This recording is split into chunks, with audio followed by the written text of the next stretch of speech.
Sandro Tonali and Anthony Gordon come in. They replace Sean Longstaff and former City player Harvey Barnes. They're both on the bench. Dubravka then in goal. Livramento, Schär, Byrne and Hall is the Newcastle back four. Tonali will be joined by Guimaraes and Joelinton in midfield, with Murphy and Gordon supporting Isak, the central striker. It's also 3 changes in game 3 for Ruud van Nistelrooy. 2 of them enforced, with Bouba Samare's suspension and Wilfred Ndidi's injury. The third sees Jordan Ayew move to the bench. Hamza Choudhury comes in. It's his first Premier League start since March of 2022. Oliver Skipp and Steffi Mavididi are the other 2 Foxy players that come in. Academy product Henry Cartwright has earned a place on the bench. Hermansen in goal, a Leicester defence of Justin, Cody, Vestergaard and Christiansen, with Skipp and Choudhury just in front of them, and then it's McAteer, Elkanous and Mavididi looking to support Vardy, the Leicester skipper, up top. They haven't won in their last 2 here. It was a thrilling 3-3 draw against Liverpool last time they played a home Premier League game. Before that, they were beaten a shock loss here against West Ham. Newcastle legend Alan Shearer saying this week that the Toon only turn up for the bigger games. They've taken points from Arsenal, Liverpool, Forest and Manchester City, but have failed against the sides that they would be expecting to get points from. Newcastle then in their black and white striped shirts, black shorts, black socks. Kick from left to right as we look low down. We can almost touch Ruud van Nistelrooy, so close are we to the touchline. For the team in black and white stripes, it goes back to Anthony Gordon, the deepest lying Newcastle player, as they look to build now on the left. Gordon linking up with Joelinton and driving into the penalty area. Onto his right foot. What a fantastic save by Mats Hermansen. Somehow has got his arm high into the air as he was diving to his right, and he's flicked the ball over the bar. It's another save to add to the repertoire and the CV of super saves that we've seen this season from Mats Hermansen. Yeah, well, he just waltzes into the box, doesn't he, Gordon? Exchanges a pass with the Italian Tonali, and then it's a ball into Isak, brilliantly controlled. James Justin has done enough, but Isak still has control as he gets it onto his right foot, then his left, and it's laid back to Joelinton. Brilliant ball, Vestergaard, and Murphy misses a glorious chance as once again he tries to curl one into the bottom corner, just to the right of the penalty spot.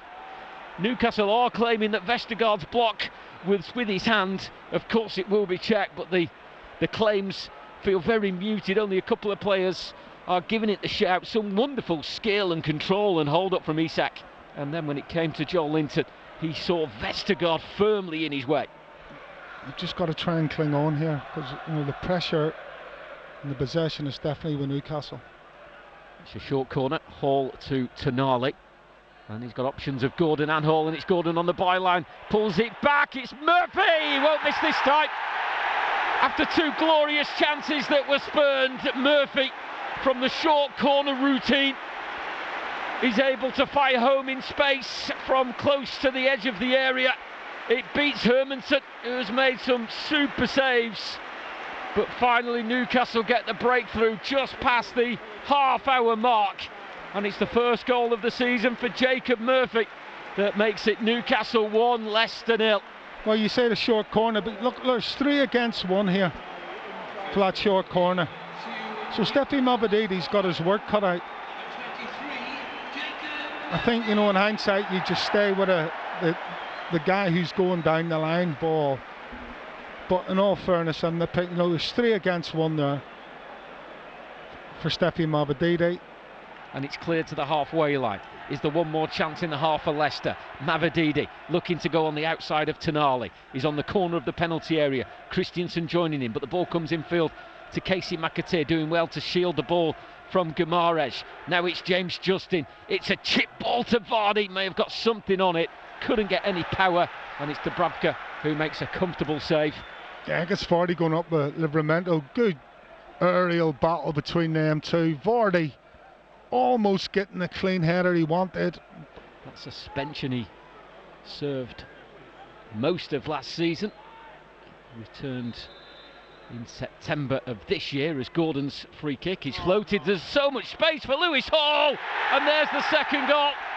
Hall's header in space across the face of goal, and Fabian Schär, along with Guimaraes, there from close range to apply the finishing touch. Not the start Leicester needed to the second half. Immediately they are 2 goals down, both of them coming from set-piece routines that Newcastle will celebrate. But Leicester, who ended the first half so positively, are now 2 down at the start of the second. I mean, I've just spoke about them switching off while they're in possession, and again, from the dead ball free kick, Lewis Hall at the back post, no one within 5-6 yards of him as he heads that ball back across goal. They've got 3 players at the back post, Newcastle. Leicester came from 2 down last Sunday in the home game against Brighton. The same spirit is required on a December afternoon in Newcastle. Murphy, Jolinton, space inside the centre circle. Right-footed ball to Gordon. He's urged forward by the St James's Park crowd. Hall on the overlap. Newcastle want a penalty. They've got a third goal with Isak. 2 in a minute.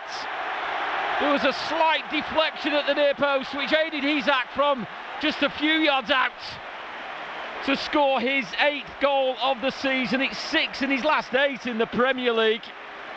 2 goals for Newcastle in the opening stages of the second half. Both headers from close range that have left the Leicester players looking shell-shocked. It's Newcastle 3, Leicester 0.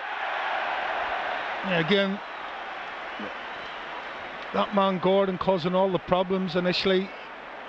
In support of him was Hall. He just drifts the ball in. It's not a bad ball, but there's no pace on it.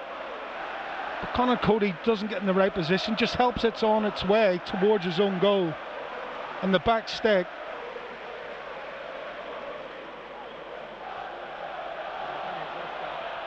Isak sprinting forward to the right. Murphy in space once again, scores his 2nd of the game. And Newcastle have 4 as they rampage forward once again. Isak carrying the danger, carrying the ball, and when he got into the box he saw Murphy in space right of the area, and he's drilled it as he did with the first. And just before the hour mark, Newcastle 4, Leicester City 0. Oh, it's a great finish from Murphy.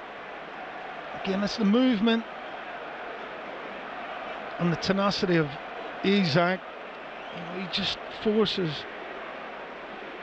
players backwards, doesn't he, Isak, with his pace, his close control, and in the end he finds Murphy on the right hand side, 12 yards out. You know, it's not an easy angle, goes straight through the legs of Danny Ward. Winning the ball in the air, skip is caught out by Jolinton, and now it's Asulu with Gordon to his left. Asulu looking for his first goal, but he has slipped it through to Harvey Barnes, straight at Danny Ward at his near post. Gordon just demanding the pass. Asulu decided to go low, and in the end did pick out the run of Barnes, which is the right option. Danny Ward having to make a save at his near post. Yeah, it was Oliver Skipp. He was just dispossessed in the middle of the pitch, and Asulu with a really strong run forward to the edge of the box.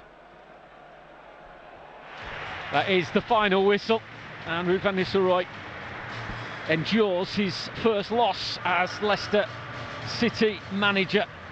1-0 down at the break. Full-time score here inside St James's Park is Newcastle United 4, Leicester City 0.